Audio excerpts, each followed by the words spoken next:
এবারে এই সিনেমাটার মধ্যে আমরা কি দেখতে পাচ্ছি? আমরা দেখতে পাচ্ছি যে এবার গল্পটা হচ্ছে বেস্ট হচ্ছে লন্ডনে, যেখানে কি হচ্ছে যে আগের গল্পটা কি ছিল যে পরমের ক্যারেক্টারটা একজন সফল আর্কিটেকচার, একটা খুব সাকসেসফুল লাইফ একটা লিড করছে। রুদ্রনের ক্যারেক্টারটা সে একটা স্ট্রাগলিং একটা রক স্টার, তার জীবন এখন স্থিরতায় এরকম কিছু নেই। এইখানে ব্যাপারটা ফ্লিপ হয়ে গেছে।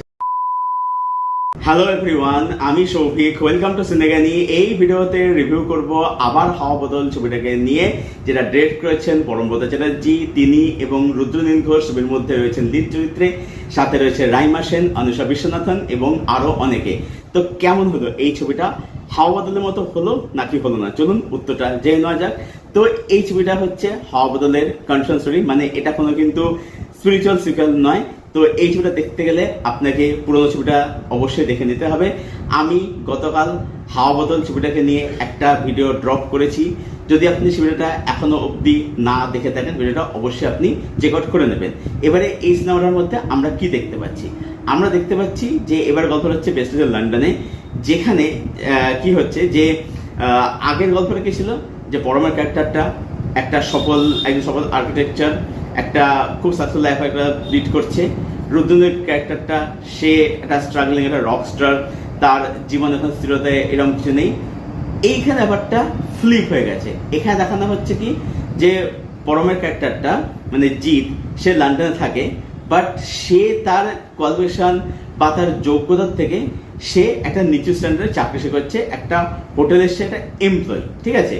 অন্যদিকে রাজের ক্যারেক্টার, রুদ্রনের ক্যারেক্টারটা সে একজন খুব সাকসেসফুল রক স্টার। বর্তমানে তার জীবনে অনুষা ক্যারেক্টারটা রয়েছে, কাজললতা, ইনকার রেফারেন্স এখানে রয়েছে। তো সে এখন যেটা এখানে বলছে যে তাকে দেখানো হয়নি, তার রেফারেন্স এখানে রয়েছে যে সে এখন একজন সফল অভিনেত্রী হয়ে গেছে আর কি। তো যাই হোক, তো সবার লাইফ এগিয়ে গেছে আর কি। তো পরমের লাইফ এখানে পুরো কেটে গেছে, নতুন লাইফটা অনেক সাকসেসফুল, ব্যাপারটা ফ্লিপ হয়ে গেছে। এবারে ছবির নাম হচ্ছে আবার হাওয়া বদল। এবারে বুঝতে পারছেন এখানেও সোল সোয়াইপিং হচ্ছে। এবার আগেবার কি ছিল, আগেবার দুজনে ওই মানে ড্রিঙ্ক করে মাল খেয়ে মুতছিল, ওই কাটাকুটি খেলছিল মানে পেচ্ছাপ করার সময়, এবং তারপরে ওদের সোল সোয়াইপ হয়ে গেছিল। এবার সেটা তো ওরা চেয়েছিল, ওরা উইশ করেছিল, মানে ওটা অ্যাক্সিডেন্টালি হয়ে গেছিল।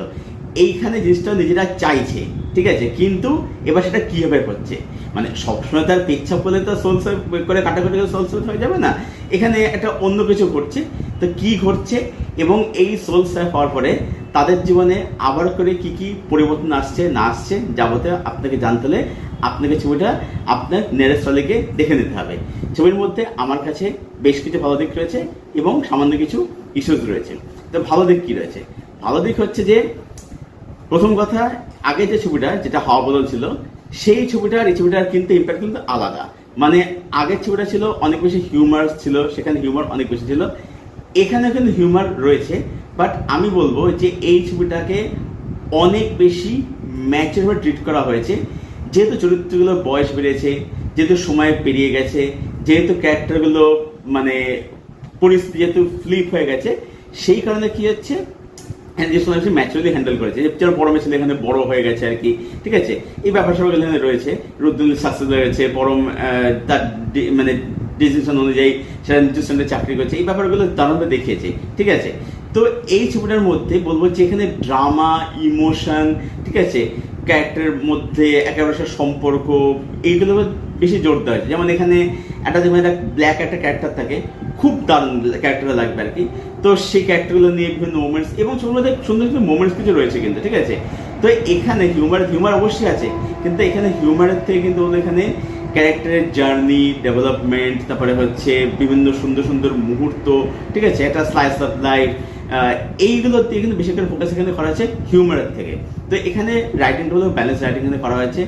নেক্সট বলবো হচ্ছে এখানে আচ্ছা ইন্টারভিউ ব্লগটা বলে এখানে কিন্তু বেশ ভালো ছিল, সেখানে টুইস্ট আছে কিন্তু অবশ্যই বেশ ভালো। নেক্সট বলবো হচ্ছে এখানে পারফরমেন্স।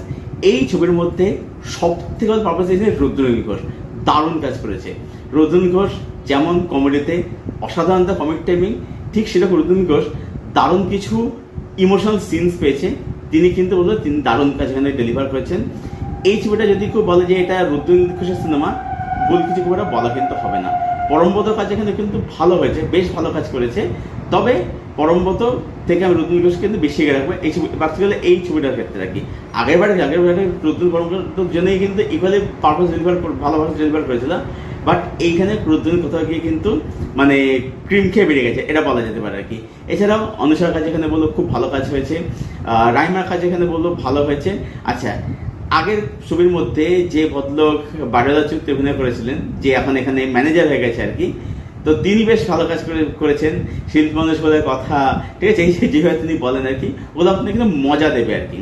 এছাড়াও বলবো টেকনিক্যালি সিনেমাটা বেশ ভালো, মানে লন্ডনে শ্যুট করা হয়েছে, যেভাবে লন্ডনে দেখানো হয়েছে, একটা প্রিমিয়াম ভাইবস রয়েছে, কালারের কাজ, ক্যামেরার কাজ, ঠিক আছে, সেগুলো কিন্তু অবশ্যই মানে ছবির যে টোন সেটা কিন্তু বলবো বিউটিফুলি কিন্তু এনহ্যান্স করতে পারে।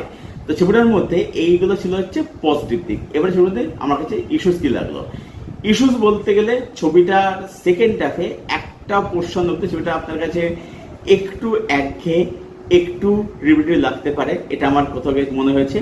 আর ছবিটা যে নোটে শেষ হতে পারত, এন্ডিংটা মানে আপনার কাছে ভালোই লাগবে, ঠিক আছে, আমার কাছে ঠিকঠাকই লেগেছে আর কি।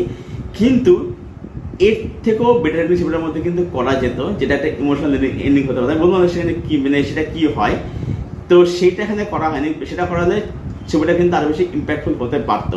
আর ছবিটার মধ্যখানে একটু চপ করে যেতে পারতো, কিছু সিনে একটু বাদ দিয়ে যেতে বলে মনে হয়েছে আর কি। মানে ছবিটা একসাথে পারে না, মানে জিনিসপত্রগুলো একটু মানে একঘেয়ে লাগবে, একটু রিপিটেড লাগবে। যেহেতু মানে হাওয়া বদল যারা দেখেছেন, ঠিক আছে, মানে এটা অ্যাকচুয়ালি কন্টিনিউয়াস স্টোরি তো একটা, তো কি হচ্ছে ওই বিষয়পত্রগুলো আপনি অলরেডি দেখে ফেলেছেন, এবার যখন সেটা যখন দেখাচ্ছে ব্যাপারটা দেখতাম কোথাও কি একটা একঘেয়ে লাগবে আর কি। তো সব মিলিয়ে বলবো যে আবার হাওয়া বদল এটা অবশ্যই একটা খুব ভালো ছবি হয়েছে। হাওয়া বদল যদি আপনার ভালো লেগে থাকে, যদি পছন্দ হয়ে থাকে, তাহলে এই ছবিটা ডেফিনেটলি আপনার জন্য কিন্তু ওয়ার্ক করে। তবে একটা কথা বলবো যে দুটো ছবির কিন্তু ইম্প্যাক্ট কিন্তু দুরকম। আগেরটা ছিল অনেক বেশি হিউমারাস ছিল, এটা অনেক বেশি সোলফুল, অনেক বেশি সায়েন্স অফ লাইফ, এটা অনেক বেশি ম্যাচারটা ছবি। সব মিলিয়ে আবার হাওয়া বদল ছবিটাকে আমি রেট করলাম 7.5 আউট অফ 10। এটাই ছিল আমার রিভিউ আবার হাওয়া বদল ছবিটাকে কেন্দ্র করে। যারা ছবিটা দেখেননি, দেখবেন প্ল্যান করছেন, হ্যাঁ অবশ্যই আপনার নিকটবর্তী হলে যান, গিয়ে দেখুন এবং দেখে এসে জানাবেন ছবিটা আপনার কীরকম লাগলো। আর যাদের ছবিটা দেখা হয়ে গেছে অলরেডি, আপনাদের কি ওপিনিয়ন সেটা জানাবেন অবশ্যই কমেন্ট করে। আপনার কমেন্টের উত্তর আমি অবশ্যই দেবো। আর এই ভিডিওটা ভালো লেগে থাকলে ভিডিওটাকে অবশ্যই লাইক করবেন, শেয়ার করবেন, চ্যানেলটাকে অবশ্যই সাবস্ক্রাইব করবেন। চলুন ভিডিও এখানেই শেষ করছি, দেখা হচ্ছে আপনাদের সঙ্গে পরের ভিডিওতে। Till then stay healthy, keep watching good content.